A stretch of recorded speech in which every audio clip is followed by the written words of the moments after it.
રક્ષિત ચોરસિયા વડોદરાની વિશ્વવિખ્યાત મહારાજા સયાજીરાવ યુનિવર્સિટીની લો ફેકલ્ટીનો વિદ્યાર્થી છે। તેની સામે શિક્ષાત્મક પગલાં લેવાની તૈયારી યુનિવર્સિટી તંત્ર કરી રહ્યો હોવાની માહિતી ઇન્ચાર્જ વીસી દ્વારા મીડિયાને આપવામાં આવી હતી। આજે એનએસયુઆઈએ વિદ્યાર્થી સંગઠને મોરચો કાઢીને યુનિવર્સિટીના વીસીને આવેદન આપ્યું હતું, જેમાં તેનું એડમિશન રદ કરવાની માંગ પણ કરવામાં આવી હતી।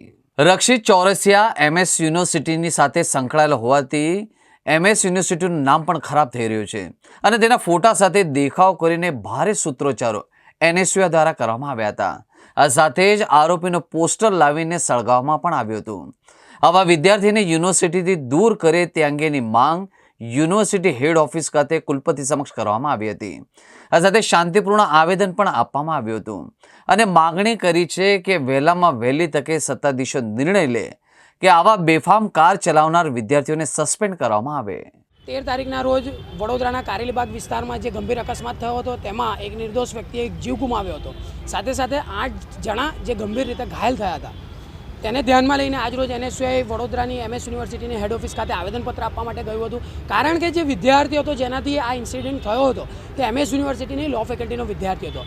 સમગ્ર દેશમાં અત્યારે ચકચાર મચી ગયો છે, સાથે સાથે એમએસ યુનિવર્સિટીનું નામ પણ કલંકિત થઈ રહ્યું છે। તેને ધ્યાનમાં લઈને આજરોજ એનએસયુઆઈની માંગ કરી છે વાઇસ ચાન્સેલરશ્રીને કે આવા જે બી કલંકિત વિદ્યાર્થીઓ છે, જે નશેડી વિદ્યાર્થીઓ છે, તેમને તાત્કાલિક ધોરણે સસ્પેન્ડ કરવામાં આવે, તેમને રસ્ટિકેટ કરવામાં આવે, સાથે સાથે એવા રસ્ટિકેટ કરવામાં આવે કે કોઈ બીજી યુનિવર્સિટીમાં પણ એમને એડમિશન મળી ના શકે।